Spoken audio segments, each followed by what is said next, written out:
이해운 후보자에 대한 인사청문회가 법정 기한인 오늘까지 열리지 못했습니다.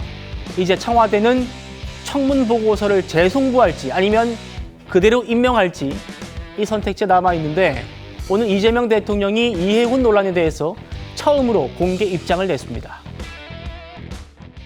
이해훈 지명자에 대해서 어떻게 할지는 아직 결정은 못했어요. 근데 아쉬운 거는 본인의 이야기를 공개적으로 들어볼 기회를 갖고 그 청문 과정을 본 우리 국민들의 좀 판단을 제가 들어보고 결정하고 싶었는데 그 기회마저 봉쇄돼서 본인도 아쉽겠지만 저도 참 아쉽습니다. 문제가 있어 보이긴 해요. 그리고 우리 국민들께서도 문제의식을 가지시는 부분도 있습니다. 그리고 뭐 저로서도 아쉽기도 하죠. 그러나 그에 대해서 본인의 해명도 또 들어봐야 되는 거 아닌가요? 그게 공정하죠. 할 수 있으면 지금이라도 좀 해줬으면 좋겠는데 지금 뭐 어떨지 모르겠어요. 쉽지 않겠죠? 좀 시간을 두고 판단하겠습니다. 검증을 할 수 있는 기본적인 자료 제출에 비협조적으로 일관하고 있는데 어떻게 검증을 하란 말입니까? 증빙 자료도 없이 청문회를 열자는 것은 결국 후보자의 일방적 해명을 방송으로 내보내자는 꼼수이며 청문회를 면죄부 수단이자 야당을 거수기로 전락시키겠다는 뜻과 다르지 않습니다. 윤기찬 변호사님, 대통령 얘기는 이해운 후보자 임명 여부는 아직 결정하지 않았다라는 거고 그러면서 후보자 해명도 들어야지 공정한 건데 야당이 청문회를 무산시킨 것 아쉽다. 두 가지였어요. 어떻게 들리세요? 근데 첫 번째는 저게 공정의 잣대로 들어볼 문제는 아니에요. 청문회라는 것이 그 청문위원들과 그다음에 청문 대상자 간의 공방의 장이어서는 안 되는 거고 청문 대상자가 제기되는 의혹에 대해서 설명하는 부분이 맞는지 안 맞는지 자료로 소명하는 자리거든요. 근데 자료 제출이 덜 되고 있으니까 소명이 제대로 안 되고 일방적 주장만 하고 청문 절차가 끝나면 임명되는 이런 것들을 제동 걸겠다는 것이 국민의힘의 입장입니다. 그리고 대통령께 제가 한 가지 여쭤볼 게 정말 이해운 후보자가 그 이후에 제기된 문제에 대해서 대통령 측에 설명 안 했을까요? 저는 했다고 봅니다.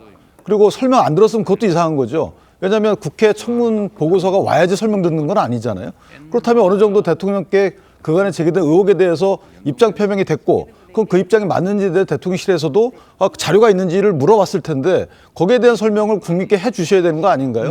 이걸 국회의 청문회까지 기다려야 되는 건 아니잖아요. 예. 저는 그 부분도 되게 이상합니다. 그걸 공정의 잣대라고 한다? 그 청문회 거쳐서 만약에 문제 있으면 그때 드랍하시겠다는 건데 저는 지금 다 알고 있다고 봅니다. 만약에 이해운 후보자가 대통령 청와대에 이걸 설명 안 했다는 것도 전 납득이 안 되고 그 설명했던 부분을 대통령께 먼저 입장표명을 해야 되는 거죠. 내가 들어보니까 일리가 있더라. 그 관련 자료가 다 있던데 국회가 한번 그 전향적으로 판단해 봐라. 이렇게 입장을 내야 되는 것이지 지금 만약 모르는 듯이 저렇게 말씀하시는 거 전 선뜻 납득이 안 됩니다. 예. 자, 지금 저희가 좀 더 확인은 해보겠습니다만 여야가 이해운 후보자 청문회 개최에 잠정 합의했다라는 얘기들도 나오고 있습니다. 예, 속보로 전해지는군요. 23일이면 오늘이 21일이잖아요. 23일 금요일, 이번 주 금요일에 이해운 후보자의 청문회 개최하기로 합의를 했다는 겁니다. 다만 지금 저희가 확인한 바로는 아직까지는 국민의힘에서 요구한 그 자료가 제출되진 않고 있다라고 합니다. 그럼에도 일단 국민의힘이 23일 모레 청문회를 여는 쪽으로는 합의를 한 모양입니다. 민주당과. 자, 조건부 합의 이렇게 뭐 말도 나오나 본데 조금 더 들어온 내용들이 있으면 바로 전해드리겠습니다. 청문회가 이렇게 뭐 잡히기 전부터 1일 1 의혹을 받아왔습니다.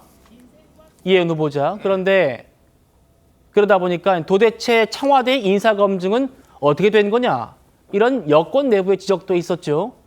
이재명 대통령 여기에 대해서는 영화 대부를 언급하면서 답을 했습니다. 들어보시죠. 청와대의 검증에 문제가 있는 거 아니냐는 지적도 아마 하실 것 같아요. 뭐 문제가 있죠, 결론적으로. 부족하죠. 근데 그분이 뭐 진짜인지 아닌지 뭐 좀 가려봐야 되겠지만 보좌관한테 갑질을 했는지 안 했는지 우리가 어떻게 합니까? 그 어디에 써놓은 게 있으면 모르겠는데 어디 뭐 기사라도 났으면 모르겠는데 그리고 유능하단 한 분이라고 판단이 되고 그리고 그쪽 진영에서 공천을 무려 5번을 받아가지고 3번씩이나 국회의원에 당선됐고 뭐 아무런 문제가 제기되지 않았던 분이잖아요. 근데 자기들끼리만 알고 있는 그 정보를 가지고 마치 대부에서 나오는 배신자 처단하듯이 우리는 모르던 걸 막 공개를 해가면서 이렇게 공격을 하면 우리로서는 알기 어렵죠. 이게 정치인가 현실인가 하는 생각도 들긴 합니다.